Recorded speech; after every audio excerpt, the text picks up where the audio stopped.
설탕과 함께 또 가장 뜨거운 이슈에 오른 게 커피 믹스. 믹스의 거의 절반이 설탕이에요. 티스푼으로 5개에서 7개, 티스푼으로 한 9개 정도는 티스푼으로 4스푼 정도. 금단 현상처럼 그런 게 오기 때문에 드시지 마세요로 해결될 문제가 아니에요.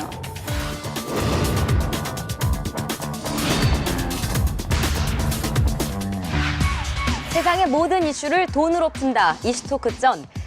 요즘 연일 무더운 날씨가 지속되면서 자연스럽게 시원한 음료수에 손이 가게 마련인데요. 이렇게 시원한 음료수들, 더위는 살짝 날려버릴 수 있을지 모르겠지만 건강에는 치명적일 수 있다는 사실 아셨습니까? 오늘 이슈토크 전 첫 번째 이슈는 미녀한 의사 허미숙 원장과 함께 여름 음료수의 치명적인 현실 털어보겠습니다. 스튜디오에 오셨습니다. 어서 오십시오. 안녕하세요. 네, 안녕하세요.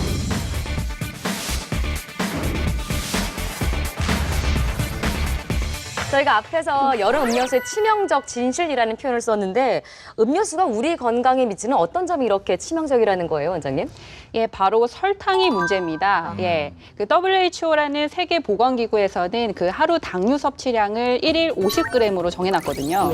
예, 사실은 근데 건강한 삶을 위해서는 그 절반인 25g을 권장을 합니다. 근데 사실은 우리가 음식만 먹어도 하루에 25g에서 50g 정도의 당은 충분히 섭취를 하거든요. 근데 사람들이 음식만 먹지 않죠. 예. 밥 먹고 나면 후식으로 또 음료수도 한 잔씩 드시잖아요. 근데 그 이 음료수에 이 한 잔당 그 당류가 거의 뭐 각설탕으로 5개, 6개 정도는 들어있거든요. 그러니까 음료수 2잔만 드셔도 하루 권장량은 충분히 채우게 됩니다. 몸속에 이렇게 설탕이나 당 성분이 많아지면 어떤 게 그렇게 안 좋다는 거예요? 일단은 이 우리가 설탕을 많이 먹으면 네. 뭐 치아가 썩는다 아니면 살이 찐다 정도밖에 인식을 그렇죠. 못 하고 네. 계시거든요. 근데 이 설탕이 140여 가지의 질병의 원인이 된다는 사실을 예, 잘 모르고 계세요. 아, 그렇게 말씀하시면 설탕이 무슨 독약 같은데요? 그렇죠. 독소라고도 네. 사실 볼 수가 있고 네. 합법적 마약이라는 이런 별명도 가지고 있거든요. 예. 그래서 예를 들면은 사실은 치매도 이 설탕이 원인이 될 수가 있거든요. 아, 그래요? 네. 이 치매 같은 경우에 이런 혈관이 막혀서 생기는 경우가 많잖아요. 네. 그걸 혈관성 치매라고 하는데 이 설탕이 고혈압을 일으켜서 이런 혈관성 치매의 이런 직접적인 그리고 간접적인 원인이 될 수 있다는 겁니다. 예. 그래서 이것뿐만 아니라 이 설탕이 가장 안 좋은 이유는 사실은 우리 몸의 호르몬 균형을 다 무너뜨리는 게 가장 큰 문제점입니다. 이 설탕이 들어가게 되면은 이게 딱 당이 2가지만 결합돼 있거든요. 그래서 빠르게 흡수되는 뭐 장점이 단점이 있어요. 근데 그렇게 들어오다 보면은 이 인슐린이라는 호르몬이 당 수치를 낮춰줘야 되거든요. 예. 그래서 되게 과다하게 분비가 돼요. 그러다 보면은 한두 시간 지나면 혈당이 뚝 떨어지거든요. 그럼 그때 되면은 짜증나고 우울해지고 막 기분도 나빠지고 네. 그러다 보니까 또 이런 설탕을 찾게 되는 이런 계속 가파른 이런 혈당의 급격한 변화가 일어나게 되거든요. 예. 근데 이것이 우리 몸에 있는 내분비계를 다 망가뜨리고 뭐 갑상선이라든지 성호르몬이라든지 여러 가지 호르몬 문제도 다 일으킬 수 있는 게 가장 큰 문제점입니다. 최근에 설탕과 함께 또 가장 뜨거운 이슈에 오른 게 커피 믹스. 커피 믹스에 설탕이 이렇게 많더라. 이런 거 최근에 이슈가 많이 맞아요. 됐잖아요. 소비자 리포트가 낸 보고서를 봤더니요. 예. 시중에 팔고 있는 커피 믹스 종류가 12개 정도 있는데 그걸 성분 검사를 해봤어요. 근데 커피 믹스 한 봉지가 12g 정도인데 그중에서 평균 설탕이 5.7g을 차지하고 있었습니다. 거의 그렇죠. 믹스의 거의 절반이 설탕이에요. 일일 권장량 50g이라고 그러셨나요? 근데 그중에서 커피 믹스 한 봉지에 들어있는 게 5.7g, 뭐 거의 6g 잡고 2개짜리 하루에 뭐 3개만 먹어도 권장량에 거의 뭐 육박하는. 가장 많이 들어간 게 예. 그 맥스웰 하우스 오리지널 커피 믹스. 이게 7g이 들어있대요. 그러니까 이거는 이거는 절반이 더 넘는 거겠죠. 제일 작게 들어있는 게 적게 들어있는 게 이마트 PB 상품인데요. 거기 네. 커피 믹스에는 한 4.9g이 들어있대요. 근데 지금 말씀하셨지만 저는 하루에 커피 믹스 하나를 꼭 아침에 타 먹어요. 그래야만 뭔가 잠이 깨는 것 같거든요. 그렇죠. 근데 저 같은 경우는 괜찮아요. 저는 이제 한 잔만 마시는데 네. 저희 어머님이나 뭐 주변 분들 보면은 한 잔은 뭐 말도 안 되고 기본이 2-3잔씩 드신단 말이죠. 예. 그러니까 이게 지금 커피 믹스 하나당 이런 각설탕이 2개 정도 들어가는데 이걸 그렇죠. 만약에 하루에 2-3잔씩 먹는다. 그럼 이 각설탕을 마실 때마다 2잔씩 집어서 드신다고 생각하면 네. 되겠죠. 그러니까 굉장히 많이 설탕을 섭취하는 그런 모양새가 된 그래서 거죠. 제가 동서식품에 한번 제가 직접 취재를 좀 했었어요. 근데 그분 어떠세요? 동서식품에서 얘기를 하기를 그 여러 가지 제품이 있는데 예. 그 방금 말씀하신 제품은 설탕이 특히 많이 들어간 제품이다라고 뭐 말씀은 하더라고요. 얘기를 했는데 이제 문제는 그 제품을 찾는 분들이 있으니까 그 달달한 맛에 안타깝게도 설탕을 좀 줄이셔야 되는 어르신들이 네. 그걸 많이 드신다. 거기에 문제가 있는 거예요. 이게 설탕이 문제가 되는 게 사실은 혈당이 급격히 변화하는 거잖아요. 예. 근데 이 카페인이 그런 현상을 더 부추기게 됩니다. 아. 예, 그래서 두 개가 만나면 더 혈당이 오락가락하게 되는 건데요. 불면이라든지 뭐 피곤 그리고 신경과민이라든지 여러 가지 이 모든 증상이 사실 기능성 저혈당 증상이거든요. 아. 예, 그래서 사실은 너 왜 이렇게 예민해? 그게 그 예. 사람 성격이나 그런 것이 아니라 사실은 이런 커피 믹스를 즐겨 먹었기 때문에 그런 기능성 저혈당이 생겨서 그렇게 예민해지고 불면이 오고 알레르기라든지 여러 가지 증상이 생길 수 있는 것이죠. 기능성 저혈당은 그냥 저혈당이랑 또 다른 거예요? 그렇죠. 뭐냐면은 카페인이라든지 커피 믹스를 먹게 되면은 예. 혈당이 사실은 급격히 오르잖아요. 예. 근데 그 인슐린 호르몬이 과다 분비되다 보니까 한두 시간 후에 혈당이 뚝 떨어지는 거예요. 그래서 완전 이제는 저혈당이 돼 버리는 거죠. 아. 그거를 기능성 저혈당이라 그러고 기능성 저혈당의 증상이 이런 신경과민, 짜증, 분노, 불면 다양한 증상들이 있는 것이죠. 그렇구나. 네. 근데 우리가 단맛 그러면 설탕 이렇게 떠올리지만 이게 설탕 말고도 여러 종류가 있다면서요? 네, 그 단맛을 내는 성분이요. 종류가 깜짝 네. 놀랐어요. 29가지 정도 된대요. 와, 이렇게 우선 많아요? 예, 전통 음료에 들어가는 보리 엿기름. 그것도 이제 단맛을 내죠. 네. 그 외에 이제 사탕수수 추출물인 우리가 잘 아는 설탕, 젖당, 그다음에 결정과당 이런 게 있고요. 그다음에 음료수 이렇게 성분 이렇게 한번 뒷면을 보시면요. 거기에 단맛을 내는 인공 감미료가 들어가 있어요.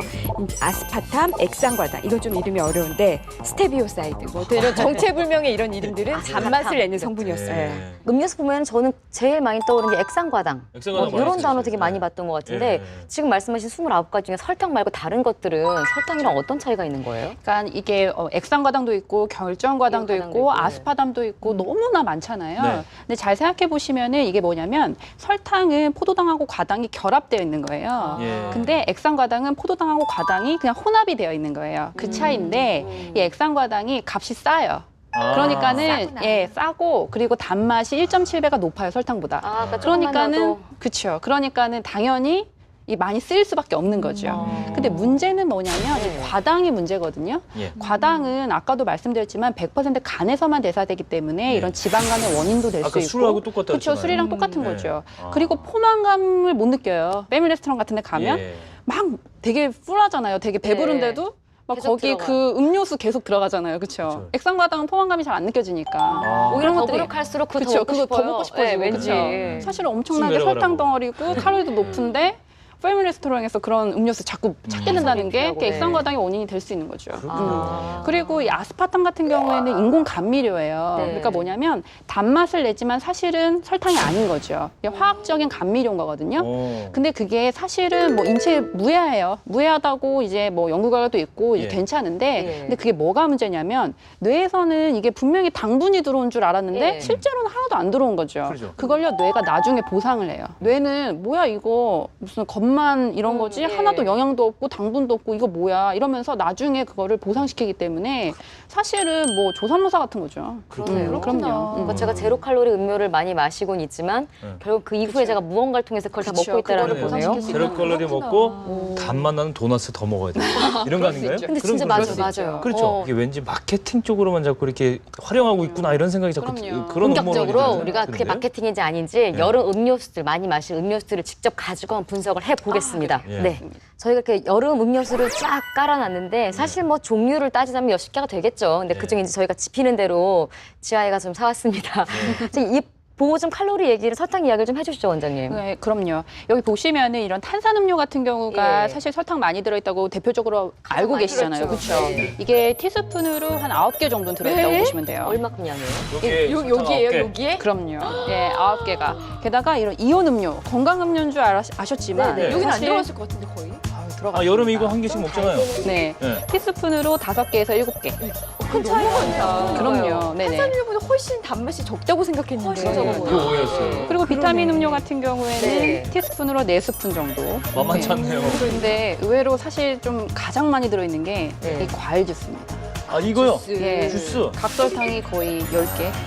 예. 이 정도나 이게 들어있어요. 제일 많아 많네요. 보여서 왠지 건강 음료라고 생각했는데 그러니까요. 그렇죠. 설탕물이죠. 아, 설탕물을 먹고 그럼요. 있었더라는 네네. 거네요. 그리고 사실은 이런 과일 주스가 문제가 많은데요. 뭐가 네. 문제냐면은 과일은 사실은 주스 형태보다는 통째로 드시는 게 좋아요. 네. 특히 당뇨 환자에게는 더더욱. 이게 2013년도에 브리티시 메디컬 저널이라는 데서 연구 결과 나왔는데요. 네네. 사람들한테 통과일을 먹었더니 오히려 이제 추적 검사를 해봤더니 이제 당뇨가 안 걸렸는데 오히려 과일 주스 먹은 사람들은 당뇨가 오히려 걸린 거예요. 그게 같은 왜? 양을 먹어도요? 똑같이 먹었는데도 왜 그러냐면 이게 통째로 먹었을 때는랑 이제 과일 주스로 먹었을 때랑 차이가 뭐냐면 과일 주스로 먹게 되면 액체 형태잖아요. 예, 그러다 그렇죠. 보니까 빨리 흡수가 되다 보니까 혈당이 급격히 올라간다는 거예요. 아, 나 아침마다 네, 갈아 먹는 그렇죠. 저도요. 근데 주스 같은 경우에 주스로 만들어도 사실 비타민이나 미네랄은 뭐 파괴되지 않아요. 근데 뭐가 파괴되냐면 섬유질이 파괴돼요. 그렇겠죠, 당연히. 그렇죠. 근데 네. 섬유질이 파괴되는데 이 섬유질이 하는 일이 뭐예요? 체내에 그런 혈당 흡수를 천천히 만들어주는 네, 역할을 하게 그렇죠. 되잖아요. 아, 흡수가 쫙. 그렇죠. 흡수가 쫙 되죠. 액체 형태다가 섬유질도 없으니 흡수가 쫙 되고 혈당이 많이 올라가다 보니까 이런 특히 당뇨 환자들한테는 특히 네. 통째로 드시는 게 중요한 거죠. 여기는 없지만 요즘에 또 전통 음료들 있잖아요. 뭐 식혜나 수정과 네. 이런 것들도 많이 또 찾는 분들 계신데 그런 거는 그럼요. 어때요? 이게 시중 제품 같은 경우에 수정화 같은 경우에는 뭐 네. 238ml 기준으로 해서 거의 뭐 26g 정도 들어있고요. 당류가. 그리고 정말 많은 권장의 거죠. 절반 이상이네요. 그렇죠. 네. 그리고 식혜 같은 경우에도 한 17g 정도 들어있더라고요. 그러니까 굉장히 많은 양이거든요. 근데 사실 그럼 집에서 만들면 어떠냐라고 네. 얘기할 수도 있잖아요. 그렇죠. 근데 이제 수정화 같은 경우에는 뭐냐면 계피랑 생강물을 끓여요. 네. 그다음에 설탕을 넣어서 다시 끓이는 거거든요. 그게 네. 수정가인데 그러니까 집에서 기호에 따라 설탕량을 조절하실 수 있는 거죠. 예. 본인이 적게 넣으면 적게 넣을 수도 있고 많이 넣으면 많이 넣을 수도 있고. 근데 그 식혜 같은 경우에는 엿기름을 고아서 만드는 거잖아요. 그렇죠. 근데 엿기름이 사실은 절반이 다 당류예요. 당질이거든요. 그렇기 때문에 네. 이게 칼로리도 높고 당 수치도 높기 때문에 네. 사실은 이제 양을 좀 많이 드시는 거는 피하셔야 돼요. 어. 근데 물론 이런 그냥 설탕물보다는 이런 예. 생리활성 물질이라든지 비타민, 미네랄 같은 게 살아있기 때문에 네. 건강에 조금 더 이로울 수 있으나 사실은 뭐 많이 먹는다면 뭐 당 섭취가 너무 많아지기 때문에 사실은 이게 문제가 될 수 있죠. 식초 몸에 좋다 그래서 한때 식초 맞아요. 열풍이 일었는데 그 열풍과 함께 나타나는 것이 바로 이런 식초 식초 음료, 홍초 H초 막 이런 거. 그러니까 근데 이게 되게 달아요. 제가 보기에는. 그러니까 저도 사실 그 처음 나왔을 때 그래 이거다 물 대신 이걸 마셔야 된다 네. 하면서 제가 먹었던 기억이 나는데 그런데요 이게 설탕 묻힌 거라고 돼 있거든요. 설탕 그래요? 첨가되지 않았다라고 되어 있는데 네. 근데 알고 보면 잘 보면 성분 보면요 액상과당, 결정과당이 들어있어요. 설탕은 아니에요. 아, 보통 우리가 이거를 왜 타 먹을 때 이 식초 1 그다음에 물 3을 섞거든요. 그래서 보통 한 200ml 정도 이제 우유 한 깍 정도 해서 이제 마시잖아요. 네. 근데 사실 이 안에는요 자그마치 설탕이 30에서 40g 들어있다니까 요만큼 그 200ml. 우리가 전혀 의식하지 못했던 곳에 설탕이 굉장히 많이 들어가 있다는 거. 근데 이렇게 설탕이 몸에 좋지 않다라는 이제 인식이 확산되면서 전 세계적으로 설탕에 대한 논란 역시 확산되고 있는 추세예요. 네, 맞습니다. 이 세계 최대 설탕 소비국 중 하나로 꼽히는 나라가 멕시코인데요. 멕시코가 작년 9월에 설탕세를 도입을 했어요. 설탕세. 그러니까는 설탕을 넣어서 만든 제품을 만든 회사에 이제 세금을 많이 부과를 하는 거죠. 전 세계에서 비만 인구가 가장 높은 미국. 미국에서 그 뉴욕주에서는요. 네. 고칼로리 탄산음료와 설탕 첨가 음료에 대해서 세금을 부과했고 그 대용량 탄산음료 판매 금지법까지 내놨대요. 그러니까는 탄산음료 대용량은 아예 팔지를 못하게 하는 거죠. 일반 가정에서도 요즘은 설탕 먹지 말자 이런 얘기 많이 하잖아요. 건강을 설탕 위해서. 회사들 좀 걱정되는데. 그런데 이제 설탕 회사를 걱정할 건 아닌데요. 매출이 줄어드는 거 이제 제가 직접 취재를 해봤어요. 근데 그 설탕 우리나라 3대 설탕 생산 업체들의 그 약간 그게 영업 비밀이더라고요. 추세가. 네. 근데 C사에서 한 군데 답변을 제가 받았어요. 받아서 보니까 설탕을 작년 기준으로 한 4,500억 원 매출이 발생했는데 올해는 뭐 거의 뭐 비슷하다. 올해도 네. 비슷한데 뭐 왜 비슷하냐면 이 회사는 이제 B2B 거래를 좀 소매 직접 하는 게 아니고 기업 대 기업. 기업의 네. 그 또 소매 제품을 만드는 회사에다 파는 네. 회사라서 좀 영향이 없는 것 같았는데 반면에 이마트 같은 데는 소매를 바로 판매하잖아요. 그렇죠. 예. 설탕 매출액을 딱 봤더니 조사를 해봤더니 올해 1월에 들어서 작년 동일한 기간하고 뭐 비교를 해봤더니 한 18%가 줄었다 이렇게 통계가 많이 나왔어요. 줄었네요. 그러니까 특히 가면 갈수록 특히 올해 들어서 설탕을 안 먹는 추세가 소비자들에게 확산이 되고 있다는 사실을 발견할 수 있었습니다. 설탕의 유해성에 대한 이 이야기에 대해서는 그 C사가 뭐라고 답변을 보내왔던가요? 일단 뭐 설탕은 많이만 먹지 않으면 체내 우수한 뭐 에너지원이고 뭐 그건 저도 동의를 합니다만 네. 일단 뇌에 에너지를 공급해서 스트레스를 줄여주고 기억력도 좀 향상시켜주는 역할을 좋다, 한다. 이런 맞아요, 근데 제 말이? 웃으세요. 근데 뭐 그 말씀도 하더라고요. 호주의 한 연구소가 연구를 한 결과는 보면 일단 뭐 공격적인 성향을 누그러뜨려서 이제 마음의 평화를 좀 가져다 줍니다. 근데 문제는 그 순간의 맛. 그 순간에만 좀 지나면 다시 평화로워지고 그 이후에는 더 짜증나게 만들어요. 아유, 그렇구나. 저혈당, 그쵸. 기술적 예, 저혈당. 그렇구나. 그게 아까 문제인 말씀하셨네, 거죠. 진짜. 그렇죠. 예. 시사는 그랬고 대한제당협회에서는 어떻게 답변을 하셨어요? 제당협회에서는 제가 이제 홈페이지를 볼 수밖에 없었는데요. 네. 일단 뭐 백설탕은 천연 원료인 원당에서 가장 순수하고 깨끗하게 정제해서 자당 성분만 남긴 것으로 우리 몸이 이용하는 가장 기초 영양소인 포도당과 과당으로 분해된다. 백설탕에는 몸에 좋지 않은 첨가물이나 불순물은 들어있지 않다. 그로 인해 우리 몸에 설탕 자체는 안 좋은 것은 아니다. 사실 그것 때문에 안 좋은 건데 그것 때문에 안 좋은 아까 그게 무슨 말씀하셨잖아요. 말인지 과당하고 포도당하고 나눠져 있어서 아까 그 이게 말씀하셨잖아요. 뭐냐면 이게 그래서 설탕이 안 좋은 거 아니에요? 그렇죠. 이 설탕이라는 게 왜 생겼냐면 옛날에 그 사탕수수에서 만드는 네. 거잖아요. 근데 이게 수출하고 무역을 하려면 너무 부피가 커지니까 예. 그런 여러 가지 영양 성분은 다 없애고 그 성분만 남긴 거거든요. 그렇죠. 단만 그렇죠. 그것만 남긴 거예요. 그래서 정제 설탕이라는 거죠. 정제했다는 게 몸에 좋은 영양분 다 깎아냈다는 거예요. 아니, 봉지에 써 있잖아. 정제당이라고 써 있어서 그러니까요. 저는 불순물 제거하고 느낌. 깨끗한 그게 정제. 아니에요. 그게 아니군요. 근데 그게 이제 뭐 수출하기 편하고 무역하기 편하고 그렇죠. 그러기 예, 위해서 예. 만든 거고 네. 사실은 정제되어 있기 때문에 몸에 안 좋은 거예요. 왜냐하면 이런 비타민 미네랄이 하나도 없잖아요. 예. 근데 이 설탕은 강력한 산성 물질이기 때문에 우리 몸에 들어와서 그걸 중화시킬 때 네. 이런 비타민 미네랄이 필요해요. 네. 근데 이런 현미나 이런 것들은 자체는 다 있잖아요. 네. 그러니까 우리 몸에 체내에 있는 비타민 미네랄을 고갈시키지 않는데 이거는 들어오면 무조건 우리 체내에 있는 비타민 미네랄을 고갈시키게 돼 있어요. 그래서 이런 무기질을 불균형화시키고 그리고 강력한 산성 물질이니까 우리 몸의 pH, 산과 염기, 평형도 다 이제 불균형하게 만들어서 네. 우리 몸의 밸런스를 깨트려서 이런 항상성을 무너뜨려서 만병에 걸리기 쉬운 체질을 만든다는 게 그게 문제점이지 뭐 첨가물이 있고 없고가 중요한 게 아니에요. 그리고 정제를 없어서 문제예요. 그리고 네. 예. 그러면 이건 어때요? 요즘에 그 흑설탕, 황설탕이라고도 하고 흑설탕, 그건 백설탕보다 좋다라는 그게 얘기가 백설탕이 좋은 걸로 인식이잖아요. 아닌가요? 아니에요? 그럼요. 아니에요? 영양 성분으로 세 개 다 차이가 하나도 없어요. 그래요? 네. 왜냐면 그렇죠. 옛날에 그게 왜 그런 낭설이 예. 있었냐면 낭설이에요? 옛날에 예. 백설탕을 만들 때 표백제를 썼었대요.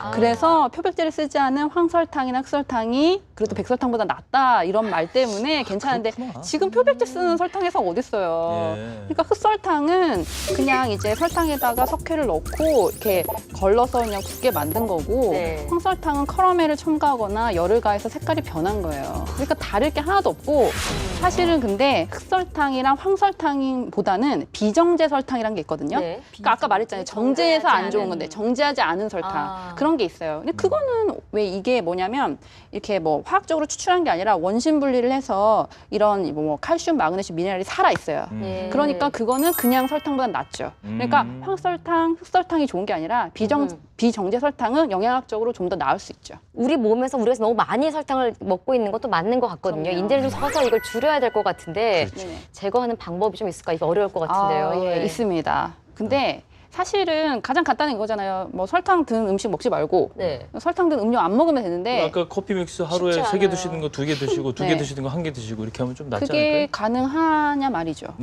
그렇죠. 왜 그래? 우리 이미 중독되어 있기 때문에 그걸 안 먹게 됐을 때 굉장히 스트레스 갈망이 받아요. 와요. 예. 그러니까 금단 현상처럼 그런 게 오기 때문에 그리고 사람이요 먹지 말라고 하면 더 먹고 싶어요. 맞아. 아. 그럼요. 먹으면 안 되는 건 네. 자꾸 생각나고 네. 이렇게 금지하면 욕망이 생기기 때문에 드시지 마세요로 해결될 문제가 아니에요. 그럼 어떤 방법이 있어요? 그렇죠. 이 설탕 중독이라는 거는 사실은 우리 몸의 균형이 깨진 거잖아요. 네. 그래서 생활 습관 교정으로 균형을 되찾으면 설탕에 대한 갈망이 줄어들어요. 그러니까 첫 번째로는 뭐냐면 예. 불규칙한 식사 습관이 단 것에 대한 갈망을 더 일으키거든요. 아. 그래서 4시간 이상의 공복이 없도록 식사 시간을 규칙적으로 만드는 게 중요하고요. 네. 그리고 두 번째로는 이게 체내 흡수가 느려야만 혈당이 이렇게 파도처럼 오락가락하는 걸 막아줄 거 그렇겠죠. 아니에요. 그렇죠? 네. 그래서 만약에 내가 단 거를 먹더라도 이게 야채랑 단백질 같이 흡수가 느린 거랑 같이 먹으면 혈당이 네. 널뛰게 되는 걸 막아주니까 단 것에 대한 갈망이 줄어들 수 있어요.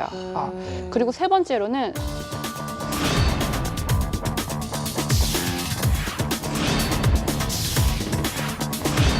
거울을 딱 보고 어느 날 맞아요. 만족하다. 햇볕 때문에 빨리 늙어요. 맞아요. 가장 많이 시술을 원하는 환자들이 유형별로 어떻게 돼요? 금버섯이라든지 점이라든지 잡티, 주름살, 주름. 피부 처짐. 비용이 또 만만치가 않죠. 맞아요. 저 같은 경우도 이마에 보톡스를 맞는데 주름살에는 보톡스 하면 다 좋대더라. 또 소홀히 하거나 대충 해서 돌려보내거나 이런 사례가 또 있다. 뭐 이런 얘기도 있어요. 진료를 거부하지 말고 성실하게 봐주시기 바랍니다. 이런 게 딱 날라온 거예요. 그래서 한번 잡아당겨 보실래요? 네. 나의 우리 오징어 구우면 어떻게 돼요? 돌돌 말리죠? 네. 쪼그라들잖아요. 네. 네. 피부가 건강하고 싶다. 네. 뭘 하면 될 것 같아요? 그리고 세 번째로는 술과 카페인을 끊으셔야 돼요. 제가 아까 말씀드렸듯이 술과 카페인이 이런 혈당이 널뛰게 하는 거를 더 상승시킨다 그랬잖아요. 네. 부추긴다 네. 그랬으니까 네. 그거를 끊는 것만으로도 단 것에 대한 갈망이 줄어듭니다. 아. 그리고 네 번째로는 스트레스 받으면 단 것에 대한 갈망 커지잖아요. 네, 네, 네. 그러니까 요가나 명상처럼 마음을 좀 평정하게 만드는 것이 네. 또 단 것에 대한 갈망을 낮출 수 있는 거죠. 네. 원장님과 함께 말씀을 나눠보니까 우리가 알게 모르게 먹었던 설탕 양에 대한 치명적인 유해성도 한번 알게 됐고 또 잘 설탕을 줄여나가는 것이 또 우리에게 건강을 위한 또 중요한 방법이라는 것도 알았는데요. 설탕의 달콤한 유혹을 뭐 하루아침에 줄일 수는 없겠지만 조금씩 줄여나가는 지혜도 기르시기 바라고요. 설탕의 달콤한 유혹에서 벗어난다면 결국은 달콤한 인생의 길로 접어들 수 있습니다.